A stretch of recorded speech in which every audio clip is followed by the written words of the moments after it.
हमारी धरती में कुछ ऐसे क्षेत्र हैं जो हमें शुद्ध वायु प्रदान करने में बहुत बड़ा योगदान देते हैं। इनमें से एक है अमेज़न का जंगल, जो पूरी धरती को 20% ऑक्सीजन प्रदान करता है और इसे धरती का लंग्स भी कहते हैं। ये जंगल सिर्फ हरा भरा ही नहीं बल्कि बहुत ही विचित्र और रहस्यमय भी है।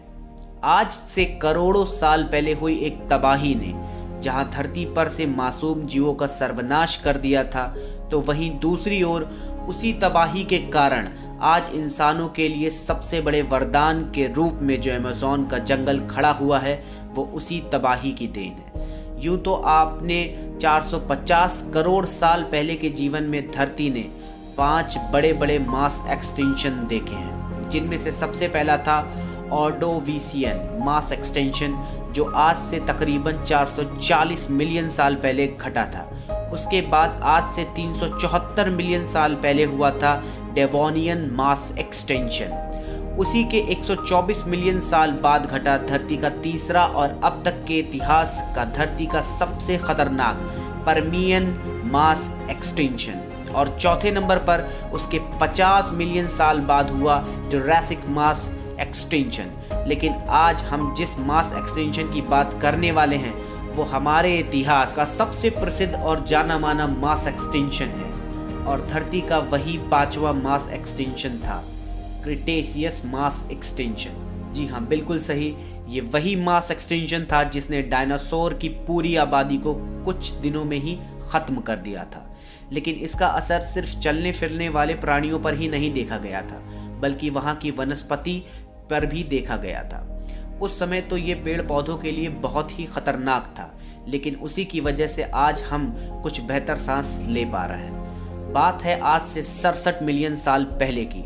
ये वही समय था जब धरती पर डायनासोरों का राज हुआ करता था, जब धरती से कोई भी उल्कापिंड नहीं टकराया था। उस समय इन इलाकों जहां आज अमेज़न के जंगल मौजूद हैं, वहां पर कॉनिफेरस पेड़ों की प्रजातियां उपलब्ध थी।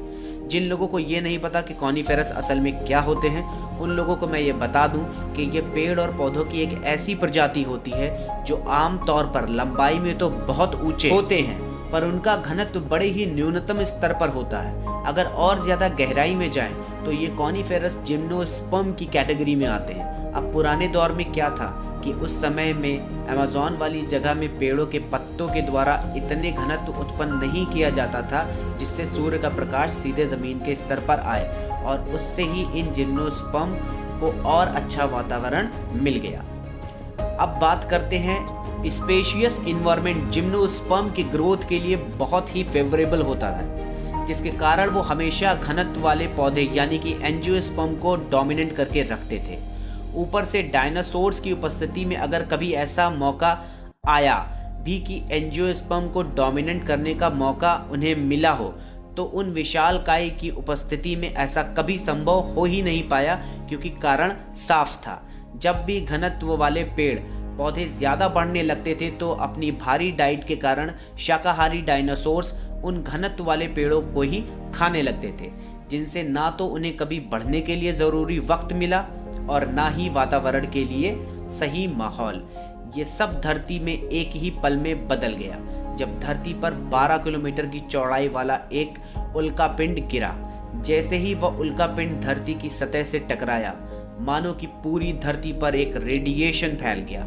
धरती पर मानो जीवन का अंत ही आ गया हो, लेकिन ये एक नए जीवन की शुरुआत भी थी। So welcome to K2WN facts. चलिए शुरू करते हैं आज का वीडियो।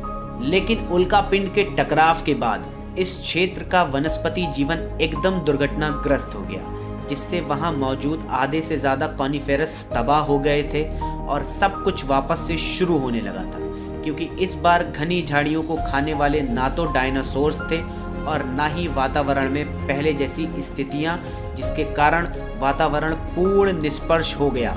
और इस बार एंजियोस्पर्म्स ने बाजी मार ली, क्योंकि वहां पर सूर्य की किरणें पौधों को सही से नहीं मिल पाई, और बायोलॉजिस्ट मानते हैं कि जिम्नोस्पर्म को एंजियोस्पर्म से ज़्यादा सनलाइट की ज़रूरत होती है उनके बढ़ने के लिए। सूर्य की किरण के अभाव में एंजियोस्पर्म को उगने का मौका मिला और इसी मौके का फायदा उठाते हुए वो सब तेजी से पनपने लगे और कुछ ही सालों में पेड़ों और पौधों ने वहां पर अपना दबदबा बना लिया और आखिरकार जाकर बना अमेज़न का खतरनाक जंगल, जो अपनी हरियाली के लिए, अपनी खतरनाक वनस्पति के लिए, अपने ऑक्सीजन प्रोडक्शन के लिए, अपने ठंडे मीठे पानी के लिए, खतरनाक जानवरों के लिए विश्व विख्यात है। और हम सब जानते हैं कि अमेज़न का जंगल क्या है। लेकिन आज हम इंसान इस ही जंगल को नष्ट करके अपनी ही कब्र खोद रहे हैं, क्योंकि अमेज़न का जंगल धरती को 20% ऑक्सीजन तो देता ही देता है, पर यहाँ पर पाई जाने वाली अमेज़न नदी मीठे पानी का स्रोत है, जो पूरी दुनिया को 20% मीठा पानी देती है, यानी कि पीने लायक पानी। और अगर यही नहीं रहेंगे तो हम इंसानों का अंत तो निश्चित है। इसीलिए हमें अमेज़न के जंगलों को तो बचाना ही चाहिए, पर साथ साथ खुद और लोगों को जागरूक करना चाहिए कि घरों पर पौधे का रोपण करें, पेड़ों को लगाएं। सो दोस्तों, अगर वीडियो आपको अच्छा लगा हो तो एक लाइक तो बनता है। प्लीज़ हमारे चैनल को सब्सक्राइब करें, वीडियो को लाइक करें, शेयर करें, कमेंट करें और ऐसे ही अमेज़न वीडियोस के लिए हमारे चैनल पे विजिट करें। Thank you so much.